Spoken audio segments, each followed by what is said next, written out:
righteously, there is outrage over the state of our environment. Whether it be mountaintop removal for coal in West Virginia or the dumping of oil into the Gulf of Mexico, we all suffer from the consequences. The man-made disasters are already too numerous to count and affect the health of us all, as well as the stability of the entire planet. When we look at our economy, how well-paying manufacturing jobs reliant on human labor have been replaced by robotic assembly lines, prison labor, and overseas sweatshops, the rage boils within us as we face eviction and are unable to feed our families.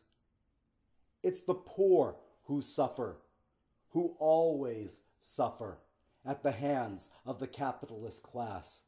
And it is through their eyes that this story will be told. For when we look upon the ivory and glass towers stretching to the sky, while we live in poverty and despair, we see the economic injustice that is placed upon us and look for someone to blame. Rightfully, our gaze falls upon those at the very top, for we know it is they who have gutted this planet for their own benefit. It is they who are to be held accountable.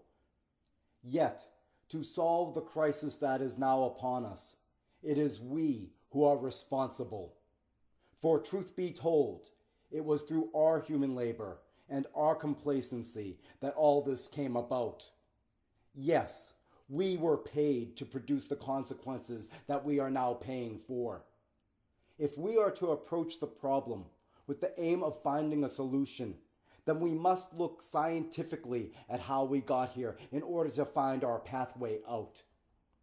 We built the society we have by hand. We built it through our human labor.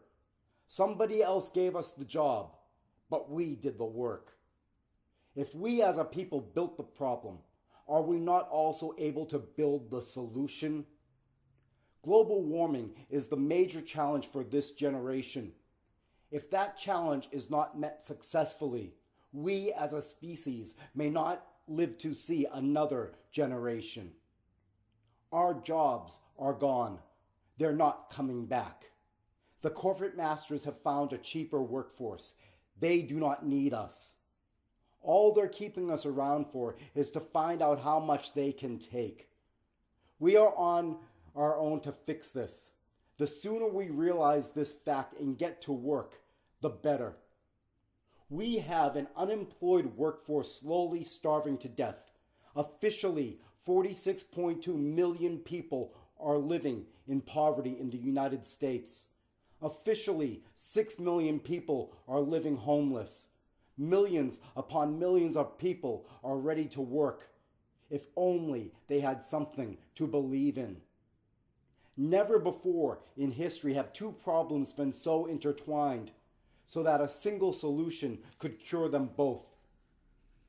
The problem began with industrialization. That is where we crossed the line with nature, and it has only gotten worse since then. The tools and technology are available to solve both our ecological and economic problems. As caretakers of this planet, with a responsibility to our future generations, we have an obligation to produce using clean, sustainable methods that do not pollute our planet. It's time to restore our roots of local production and agriculture. It's time also to work with purpose as communities, as the owners of what we produce.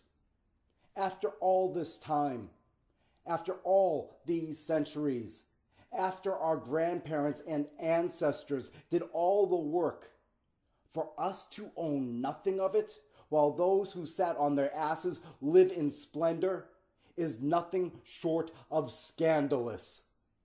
The only logical conclusion is that we go back to work for ourselves and do this collectively. By combining our resources and networking with others of the same mind, we are able today to create the foundation of a sustainable future for us all. By working together collectively, by owning our production, we actually have a say in what we produce and how we produce it, into what we invest our time.